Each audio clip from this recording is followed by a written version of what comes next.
There is a second derivative test which gives sufficient condition for the extreme value extrema। अब उन्होंने कहा है कि हमें जो है वो सेकंड डेरिवेटिव टेस्ट मिलता है जो इसकी सफिशिएंट कंडीशन देता है, जिससे हम चेक कर सकते हैं कि कौन सा पॉइंट इसका क्रिटिकल है, कौन सा पॉइंट इसका रिलेटिव मैक्सिमम है, कौन सा रिलेटिव मिनिमम है, कौन सा इसका सैडल पॉइंट है। ठीक है, ये सब चीजें हमें सेकंड डेरिवेटिव इजीली बता देगा, second derivative test.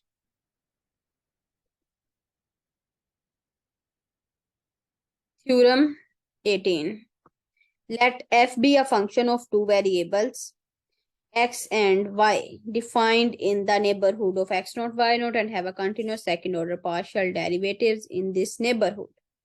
Continuous second order partial derivatives है ना, तो मैंने आपको बताया था जहां पे कंटिन्यूस आ जाए वहां पे मिक्स्ड डेरिवेटिव एफ ये वाला ये देखें ये चीज और ये चीज बराबर हो जाती है। जब हम ये कहते हैं ना कि continuous second order partial derivative exist करते हैं, तो इसका मतलब जो है वो जो मिक्स्ड डेरिवेटिव्स होते हैं वो बराबर होते हैं। ठीक है, वो बराबर हो गए, ये चीज आपको मैंने बता दी। In the this neighbourhood suppose x not y not is a critical point of इस, ये हमने ले लिया डबल डेरिवेटिव को एक्स के लिहाज से ए का नाम दिया, मिक्स डेरिवेटिव दोनों बराबर हैं उनको बी का नाम दिया, और डबल डेरिवेटिव जो वाई के लिहाज से लिया उसको हमने सी का नाम दिया। तो हमने बनाना है उसका डिटर्मिनेंट इस तरह, f x x x y x और वाई वाई, इनको हमने नेम दिए हैं, नेम की सूरत में भी हमने लिख लिया। तो हमने डिटर्मिनेंट को ओपन करने का पता है हमें फॉर्मूला, हम क्या करते हैं कि ए को सी से मल्टीप्लाई करते हैं, माइनस का साइन लगाते हैं, और बी को ऐसे इस तरह इनको क्रॉस मल्टीप्लाई करके हम जो है क्या बना देते हैं, इसका क्रॉस मल्टीप्लाई करके हम इसका वो बना देते हैं, डिटर्मिनेंट ओपन कर लेते हैं। ठीक है, तो हमें पता है ए सी माइनस बी स्क्वेयर। तो अब हमने इस डिटर्मिनेंट की वैल्यू से ये जो हमने लिया डिटर्मिनेंट, ठीक है, उसके बाद हमने जो x के लिहाज से डबल डेरिवेटिव लिया है जिसको हमने a का नाम दिया है, इसकी वैल्यू से सेकंड डेरिवेटिव टेस्ट की जिसको हम बोलते हैं सेकंड डेरिवेटिव टेस्ट, तो इन दोनों की वैल्यू से हम चेक करेंगे कि वो पॉजिटिव है या नेगेटिव है, फिर हम बताएंगे हमारे पास लोकल मिनिमम है, मैक्सिमम है या सैडल पॉइंट है। फर्स्ट केस क्या बनता है कि दोनों का साइन डी भी ग्रेटर देन जीरो हो, डिटर्मिनेंट जो लिया, और एक्स का फंक्शन का derivative double derivative with respect to x वो भी ग्रेटर देन जीरो, मतलब दोनों पॉजिटिव आ जाएं, डिटर्मिनेंट की वैल्यू भी पॉजिटिव और इस ए की वैल्यू भी पॉजिटिव आ जाए, तब हम कहते हैं लोकल मिनिमम है। ठीक है ना, ये चीज आपने याद रखनी है, मैंने ऐसे याद रखा था दोनों पॉजिटिव है तो मिनिमम है, दोनों पॉजिटिव है तो मैक्सिमम नहीं, मतलब उलट ए भी पॉजिटिव डी भी पॉजिटिव तो मिनिमम पॉइंट है। ठीक है, और अगर डी जो है वो क्या आ जाए, वो तो पॉजिटिव रहे लेकिन ए लेस देन जीरो, इसका साइन नेगेटिव हो, जो partial derivative with respect to x लिया डबल डेरिवेटिव उसका साइन नेगेटिव हो, तब लोकल मैक्सिमम, एक पॉजिटिव एक नेगेटिव तो क्या आ गया लोकल मैक्सिमम। और डी जो है वो क्या अगर इन दोनों केस में डी जो है आप देखें वो ग्रेटर देन जीरो ही है, अगर डी ही नेगेटिव हो गया तब हमें जो है वो ए को देखने की जरूरत नहीं है, तब हमने कह देना डी नेगेटिव है तो हमारा ये पॉइंट सैडल पॉइंट है। ठीक है, उसके बाद डी अगर जीरो होता है तो वो टेस्ट फेल हो जाता है, टेस्ट हमें कोई वैल्यू नहीं देता। हमने एफ ऑफ एक्स एक्स जब लेना है ना, एफ ऑफ एक्स वाई लेना है, ये सारी लेनी है, उसमें हमने ये पॉइंट पुट करना है। ठीक है ना, एक्स नोट वाई नोट जो जिस पॉइंट को हम हर पॉइंट के लिए सेकंड डेरिवेटिव टेस्ट अलग अलग अप्लाई होता है। ठीक है ना, अगर हमारे पास टू वेरिएबल का फंक्शन है, हमारे पास उसके फर्स्ट पार्शियल डेरिवेटिव को जीरो को इक्वल पुट करने से हमें जो है वो तीन क्रिटिकल पॉइंट मिल रहे हैं, तो हम 3 बार सेकंड डेरिवेटिव टेस्ट लगाएंगे। पहले एक पॉइंट पकड़ा, उसमें इसमें एफ ऑफ एक्स एक्स में वैल्यू वो पॉइंट पुट किया, सारा सारा ये प्रोसेस किया, उसको हमने बता दिया ये लोकल मैक्सिमम है, ये लोकल मिनिमम है, या ये सैडल पॉइंट है। फिर दूसरा पॉइंट पकड़ा, वही प्रोसेस किया सारा, फिर तीसरा। ठीक है, जितने क्रिटिकल पॉइंट्स होंगे उतने जो हैं वो हमारे पास क्या आएंगे, वो उतने सेकंड डेरिवेटिव टेस्ट हमें अप्लाई करने पड़ेंगे। प्रूव उन्होंने नहीं दिया इसका, उन्होंने कहा ये जो है हमारी स्कोप से बाहर है, हमारी सोच से बालातर है, इस बुक में नहीं दिया जा रहा, तो हायर बुक्स में जो है वो इसको दिया जाएगा। अगर उन्होंने कहा डिटर्मिनेंट ग्रेटर देन जीरो है, only if a and c have the same sign, in this case the extreme of one variable a function minimum at a critical point x is equal to x naught if the second derivative is positive or negative at x naught, similar in the situation for the function of two variables. ये उन्होंने क्या कहा है कि हमने अगर ये लेते हैं, ठीक है, ओनली इफ ए एंड सी, ए और सी का जो साइन सेम है, सिंपल, हमें जो वन वेरिएबल का है ना, आप देखें इसमें अगर ना पढ़े, वन वेरिएबल का हमें चेक करने का तरीका पता है। सेकंड डेरिवेटिव का भी उन्होंने कहा, ये जो है टू वेरिएबल का भी तरीका जो सेम है, वो सेकंड डेरिवेटिव टेस्ट है, उससे हम जो है वो चेक कर लेते हैं। एक्स पॉजिटिव है, ठीक है ना, when d greater than zero the function is minimum, d greater than zero आ गया, फंक्शन क्या आ गया, मिनिमम आ गया। अगर जो डबल डेरिवेटिव है एक्स का वो पॉजिटिव है, अगर वो नेगेटिव है तो मैक्सिमम आ गया। इतनी डिटेल में इधर से पढ़ने की जरूरत नहीं है, ये थ्योरम आप जो हमने पढ़ लिया ना वो आप कर लें तो हमारा हो जाना ये वाला थ्योरम, ठीक है ना। इसको रिमाइंड करने का तरीका मैंने आपको बता दिया है। ए भी पॉजिटिव डी भी पॉजिटिव तो लोकल मिनिमम, ठीक है ना, एक पॉजिटिव एक नेगेटिव, ए ने तो डी ने तो पॉजिटिव ही रहना है, डी जब नेगेटिव हो गया तो सीधा सीधा सेटल पॉइंट है, ठीक है ना। बात हो रही है ए की, डी तो पॉजिटिव ही रहेगा, ए जो है वो अगर ग्रेटर देन जीरो है तो मिनिमम, लेस देन जीरो है तो मैक्सिमम, ठीक है। ये आगे इधर इन्होंने एग्जांपल्स दी हैं।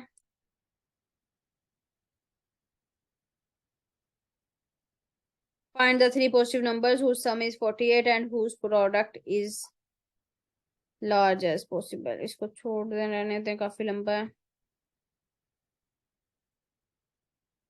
डिफरेंट जो है रियल लाइफ प्रॉब्लम में भी हमारे पास ये चीजें यूज होती हैं। ये क्वेश्चन आपने एग्जांपल करनी, एग्जांपल 21 आपके जिम्मे आपने करनी है, ठीक है ना, बहुत इजी है। आपको इसका मेथड आना चाहिए कि कैसे कर सकते हैं अगर इस तरह कोई क्वेश्चन आ जाता है। इसमें मैक्सिमम मिनिमा के जो रूल्स हैं वही यूज होते हैं।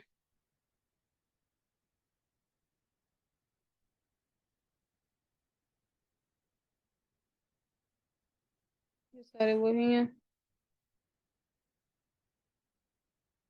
यहाँ तक किसी को कोई क्वेश्चन है तो वो पूछ सकता है।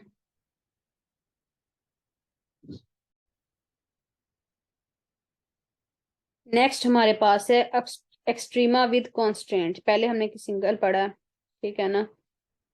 अब जो है कॉन्स्टेंट्स आ गई। कॉन्स्टेंट्स एक्चुअली होती हैं हमारे पास कंडीशंस कि ये कंडीशन इसके साथ अप्लाई होंगी तब आपने फाइंड करना है मैक्सिमा या मिनिमा, ठीक है ना। कंडीशंस आ जाती हैं, रेस्ट्रिक्शंस आ जाती हैं कि आपका आंसर इतनी रेंज से बाहर ना जाए, आपका आंसर नेगेटिव में ना जाए। अगर आप दो वेरिएबल्स हैं आपके पास, एक्स वाई हैं, तो एक्स वाई जो है पॉजिटिव रहने चाहिए। तो ये सारी कंडीशंस हमें साथ दी जाती हैं। कंस्ट्रेंट्स जो हैं वो उसी को बोलते हैं। तो फिर हम जो है वो क्या करते हैं, एक्सट्रीमा फाइंड करते हैं। It is often if it often is required to investigate the extrema of a function of three or more। हमने तो जो है आपको पता है, हमने अभी एक वेरिएबल का एक्सट्रीमा फाइंड करना पड़ा है, फिर हमने दो वेरिएबल का पढ़ा है। उन्होंने कहा है, ये भी कहा जाता है कि तीन का फाइंड करें, चार का फाइंड करें, पांच का फाइंड करें, आगे आगे आ जाता है, ठीक है ना। हमने पढ़ा हुआ है, सबने, आपको पता है, हमने चार वेरिएबल्स तक तो हमने पढ़ा है। Variables subject to some given side conditions, कुछ साइड कंडीशंस गिवन होती हैं जिसको ही हम बोलते हैं, क्या बोलते हैं, कॉन्स्टेंट्स जिसको बोलते हैं, ठीक है। तो problems of this type have already been presented in the example। There we eliminated one of the variables and then found the extrema by the method। अच्छा, जहां पे सिर्फ आपने ये बोलना है, जहां पे एक्स्ट्रा कंडीशंस या रिस्ट्रिक्शंस गिवन हो उसी को हम बोलते हैं कॉन्स्टेंट्स बोलते हैं। ये चीज इधर से आपने याद रखनी है। The procedure adopted in the above quoted example is, अच्छा इसको छोड़ें, इधर से देखें। ये मेथड हम सब ने पढ़ा है, लेग्रांज मल्टीप्लायर मेथड। ये मेथड जो है जहां पे कंडीशंस गिवन होती है ना, ये मैं आपको एक चीज बता दूं, जहां पे कंडीशंस गिवन हो, जहां पे कंस्ट्रेंट्स गिवन हो, वहां हम जो मेथड लगाते हैं, चाहे वो ये लेग्रांज मल्टीप्लायर का मेथड है या केकेटी मेथड है जो हमने पढ़ा था, कौन, और केकेटी मेथड के अलावा भी और भी हमने मेथड्स पढ़े थे, ठीक है ना। ये सारे मेथड्स हमें एब्सोल्यूट मैक्स एक्सट्रीमा देते हैं या फिर ग्लोबल एक्सट्रीमा देते हैं, ये हमें रिलेटिव एक्सट्रीमा नहीं देते, ठीक है। ये चीज आपने याद रखनी है। In order to find the extrema ये फंक्शन गिवन है, ये देखें 3 वेरिएबल्स का फंक्शन है, 2 का तो हम डेरिवेटिव टेस्ट से ही, अगर 2 वेरिएबल का फंक्शन है तो हम सेकंड डेरिवेटिव टेस्ट से फाइंड कर लेंगे। उसके बाद अगर जो 3 वेरिएबल्स आ गए तो हम लेग्रांज मल्टीप्लाई मेथड लगा सकते हैं, और भी मेथड्स हैं इसके। उसके साथ ये कंडीशन गिवन होगी, कोई ना कोई कंडीशन लगी होगी, ठीक है ना, वो गिवन है। तो हमने क्या करना है, हमने वो फंक्शन लगाना है, ठीक है। ये देखें, वो introduce a new variable lambda हमने इंट्रोड्यूस करवाया लेग्रांज, जिसको हम कहते हैं लेग्रांज मल्टीप्लायर, ठीक है ना। और ये जो पूरा फंक्शन बनता है ये वाला, जिसको हम क्या करते हैं, उसमें ओरिजिनल फंक्शन, और उसके साथ क्या है, ये एफ जो है वो एक्चुअली 3 इक्वेशन देगा। अभी ये इक्वेशन एग्जैक्टली लिखी इन्होंने, अभी सिर्फ इन जनरल लिखा है, आगे आएगा अभी। तो उसके साथ लैम्डा और जो कंडीशन गिवन है उसको मल्टीप्लाई करके लिख देते हैं, ठीक है। ये हैं ओरिजिनल कंडीशंस, ये बनेगी एफ ऑफ एक्स। हमें जो फंक्शन गिवन होगा विद रिस्पेक्ट टू एक्स, हम उसे पार्शियली डिफरेंशिएट करेंगे। उसके बाद जो कंडीशन गिवन है उसको भी एक्स के साथ डिफरेंशिएट करके हम क्या करते हैं, हम लैम्डा के साथ मल्टीप्लाई करके उसको 0 के इक्वल बना के एक इक्वेशन बना लेते हैं। इसी तरह उस सारा प्रोसेस वाई के लिहाज से करते हैं और सारा प्रोसेस जी के लिहाज से करते हैं, ठीक है। उसके बाद उसी जो ओरिजिनल फंक्शन बनाया उसको विद रिस्पेक्ट टू लैम्डा हम क्या करते हैं, डिफरेंशिएट करते हैं और उसको 0 के इक्वल पुट कर लेते हैं। वो ओरिजिनल, वो सिर्फ इसका मतलब ये जो लास्ट इक्वेशन है ना, उसका मतलब यही है कि जो कांस्टेंट गिवन होगा ना, जो साइड कंडीशन गिवन होगी उसको भी 0 के इक्वल पुट कर लेना है। ये सारा इसका प्रोसेस है, इसमें से एमसीक्यूज एज सच कोई नहीं बनेगा, ठीक है ना। तो करना हमने यूं है कि the solution of these 4 equations, अभी इन 4 इक्वेशंस, अभी तो ये 3 वेरिएबल्स हैं तो 4 इक्वेशन बनी, ठीक है ना। 4 वेरिएबल होंगे तो 5 बनेगी, 5 होंगी तो 6 बनेगी। जितनी भी इक्वेशंस बनी हमने उनको क्या कर लिया, साइमल्टेनियसली हमने उनको सोल्व किया। उधर से हमारे पास क्रिटिकल पॉइंट्स आ जाएंगे, जो पॉइंट्स आएंगे उसको ओरिजिनल फंक्शन में पुट करेंगे, फिर उसकी जो मैक्सिमम या मिनिमम वैल्यू पिक करके हम कह देते हैं ये ग्लोबल मैक्सिमम है, ये ग्लोबल मिनिमम है, ठीक है। The extrema of f may be found by listing the values of f at each critical point and considering the largest and smallest value. Process यही है, हमने क्या करना है, हमने फंक्शन लेना है, उसकी साइड कंडीशन लेनी है। तो एक लैम्डा इंट्रोड्यूस करवाना है जिसको लेग्रांज मल्टीप्लायर कहते हैं, फिर उसको पार्शियली डिफरेंशिएट करके जितने वेरिएबल्स होंगे उतनों के लिहाज से हमने इक्वेशंस बना लेनी है, उनको 0 के इक्वल पुट करके फिर हमने उसको साइमल्टेनियसली सॉल्व करना है। जितनी वैल्यूज आएंगी उन सब पे जो है फंक्शन की वैल्यू चेक करेंगे, जहां पे लार्जेस्ट वैल्यू आई उसको हमने बोल दिया है ग्लोबल मैक्सिमम, जहां पे लोएस्ट वैल्यू आई उसको हमने बोल दिया ये हमारे पास ग्लोबल मिनिमम है। अगर हम वेक्टर की फॉर्म में उन्होंने कहा बात करते हैं, तो एक्चुअली जो हम with respect to x partially differentiate करते हैं तो वो ग्रेडियंट ही है। आपको पता है ग्रेडियंट भी जो है हमारे पास डेरिवेटिव भी होता है, तो इस तरह भी हम लिख सकते हैं, इसका कोई इश्यू नहीं है। ये देखें, ये फंक्शन गिवन है, ये साइड कंडीशन गिवन है, ठीक है ना, कि ये जो है कंडीशन अप्लाई होगी, इस ग्राफ से बाहर हमारा आंसर नहीं जाएगा। सारे जो हैं वो आगे इसकी एग्जांपल्स हैं, अप्लाई करना सिखाया गया है कि किस तरह हम जो है।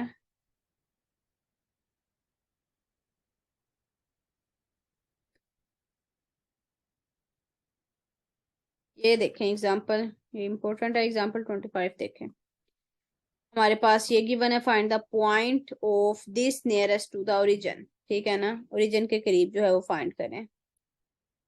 हमने क्या किया, the distance from the point, point हमने कोई भी लिया, हमने ये पॉइंट फाइंड करना है ना, तो ओरिजिन का उससे डिस्टेंस कितना होगा, डिस्टेंस फॉर्मूला लगाया तो यही चीज बन गई ना, ये हमारे पास आ गया। अब क्या आ गया, ये हमारे पास फंक्शन आ गया। Since D is non negative, क्योंकि आपको पता है डी जो है वो डिस्टेंस फॉर्मूले से फाइंड किया है तो वो नेगेटिव नहीं हो सकता। It is minimum when ever D square is minimum, दस वी हैव टू मिनिमाइज, हमने जो है वो मिनिमम करना है ना, नियरेस्ट पॉइंट फाइंड करना है, ओरिजिन के करीब करीब पॉइंट फाइंड करना है। आप ये देखें, तो करीब करीब करना है, तो जहां पे डिस्टेंस कम से कम होगा वही पॉइंट करीब होगा ना, तो इसलिए हमने क्या किया, उसको मिनिमाइज कर लिया। तो ये हमारे पास फंक्शन बना, कंस्ट्रेंट हमारे पास ये वाला गिवन है, इसको लेके हमने लेग्रांज मेथड लगाया। तो लेग्रांज मेथड लगाने के बाद हमारे पास जो है वो इसका मिनिमम पॉइंट जो आएगा वही पॉइंट हमारा ओरिजिन के करीब करीब होगा, ठीक है। ये पॉइंट हमारा आ गया।